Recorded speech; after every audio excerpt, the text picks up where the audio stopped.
Welcome back to War of the Lesbian Zombies. In the last scene, Robert offered his loyalty to Brenda, and the sisterhood left Memorial Hospital after Maggie gave birth to Zoe. While Jackie drove, Brenda rode shotgun and pondered what would come next for the sisterhood. She needed more sisters, more money for the foundation, and a clear path to women's equality in this country. Monica, seated in the back, tapped Brenda's shoulder. "What is so secret our sisters cannot hear what you have to say?" Monica's Haitian accent wasn't her only endearing trait.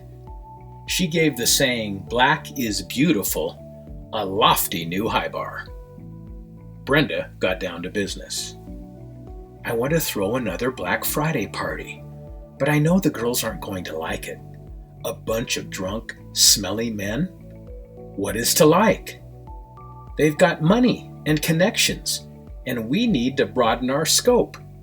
Besides, it's been a while." "That's a lot of work, Brenda. Just thinking about it makes me hungry. Let's stop at the diner up ahead." "Max's Diner?" Brenda groaned. "You're kidding. Look at the place. It's a dump. I'm not that hungry." "It's the only restaurant for miles, and I can't wait to get back to Long Island to eat." Monica leaned forward. "I am hungry too." Jackie laughed. "That's 2 votes to 1, Brenda. You lose." "Okay, I guess I wouldn't mind a bowl of soup." Jackie turned the car into a weed-infested parking lot, home only to one lonely Jeep. The restaurant seemed a good prospect for crime scene tape and a "This Property Condemned" sign nailed to the front door. "We better lock the car or it might not be here when we get back." The sisters got out and walked into the restaurant. The tile floors suffered from wax buildup, and the booth seats exposed their foam innards through cracks in the faded red vinyl. Monica whispered, "This place is old as Haitian voodoo." Jackie stopped at a sign. "It's not busy, so they should be able to get us in." A man's voice boomed from the kitchen. "You better not be holding out on me, bitch." A woman's voice cried, "I didn't take the tip money, Max." "Look at that. You got customers waiting." Rushing from the kitchen, the waitress spotted the sisters. "Sit anywhere you like." They picked a booth by the kitchen door. The waitress promptly came back with 3 menus. "Sorry about my boss. He thinks everyone is ripping him off." Monica and Jackie studied the menus. "Chicken fried chicken looks good. I need red meat." Brenda wasn't thinking about food.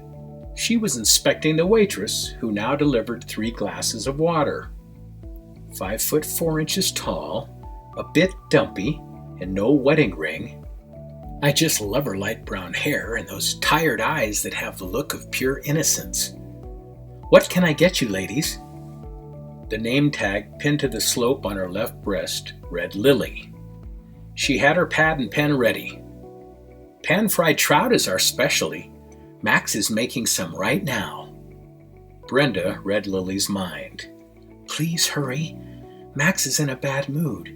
If I don't find the missing tips, my ass is grassed." Jackie handed Lily her menu. "I'll take a blood-rare hamburger with fries and a beer." Monica decided to go with chicken fried chicken. "And you, ma'am?" She was looking at Brenda. "Lily!" Max shouted from the kitchen. "Get your ass in here!" Brenda leaned back and felt an errant spring stab her shoulder blade. "Lily, I can't decide. I should first check the kitchen and confer with the chef." Brenda let it go. After sliding off the worn seat, she stood and looped her arm around Lily's shoulders. "Come on, honey. Introduce me to Max." "Brenda, bad idea. Please, ma'am, don't say anything. Max will take it out on me when you leave. He has a terrible temper, beats me something awful. I'll show you the bruises on my back." "Okay, show me. Turn around."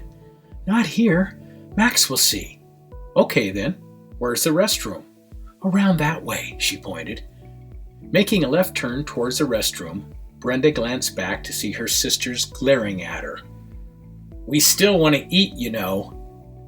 Brenda pulled Lily into the restroom and closed the door. Turn around. Ma'am, please, I'm afraid of you.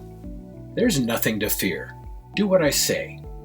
Brenda unzipped the back of Lily's dress and pulled it open, revealing black and blue splotches on her ivory skin. Brenda angrily zipped up the dress. Why do you keep working here? Your boss should be in prison. Max, well, he's my husband. You're not wearing a ring.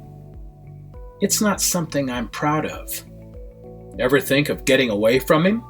A battered women's shelter? A tent on the sidewalk? A blanket in the gutter? Anywhere is better than this. If I ever leave him, he'll do what? He'll kill me. That came out with a sob. We'll see about that. Stay here until I come for you. Max is not going to like you butting into his affairs. He'll beat you too. Brenda left in a huff and stormed to the kitchen. I'm looking for Max.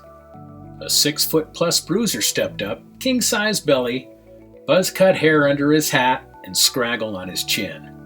What can I do for you, Red? As Brenda stalked up to him, she read his mind. I hope she wants to party with me, but knowing my luck, she's probably here to complain about my cooking. Oh, I'm going to party with you, Max, but not in the way you're thinking. But first, I'm going to stroke your womanizing ego. She stopped in front of him and looked up into his still gray eyes that had no soul. Lily didn't tell me the cook was a real stud. Where is she? Somewhere safe for now. What's that you're cooking? She indicated the spitting pan on the stove. Pan-fried trout, my specialty. That grease sure looks hot. What do you want, Red? The bully in his voice came out. Brenda looked back and saw Jackie and Monica at the door, watching and waiting for the inevitable. It wasn't long in coming. Brenda turned the trout over with her bare fingers and then showed him her scalded flesh. Let him watch it heal right before his eyes. His bully bravado turned to horror. What the hell? Reading his mind, Brenda thought this prick would actually run and hide. The coward. She reached for the hot pan's handle, picked it up, and dumped the trout and grease on the floor.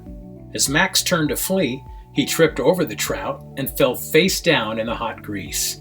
Screaming in pain, he tried to get up, but Brenda slammed her foot on his back and bashed his head with a frying pan.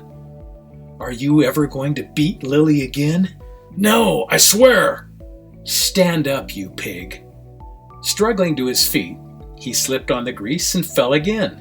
Lady! Get up. When he found his feet, he growled out, I'm going to kill you. He threw a punch at Brenda.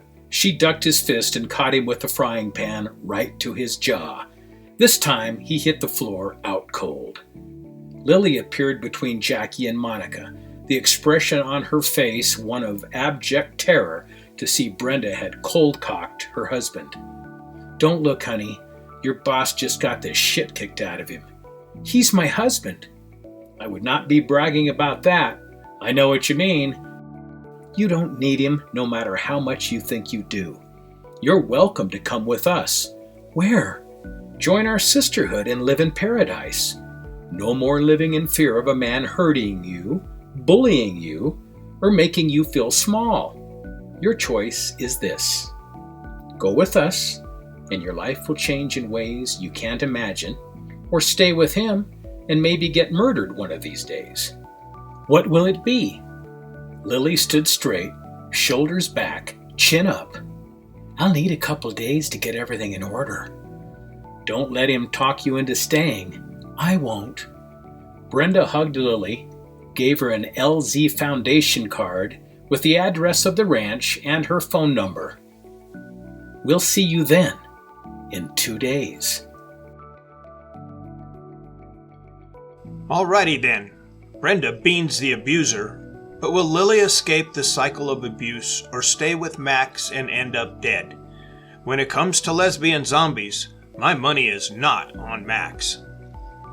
Join us for episode 3, where the girls go home to the ranch, and Brenda has an impromptu meeting with Loa, the lesbian goddess of the universe.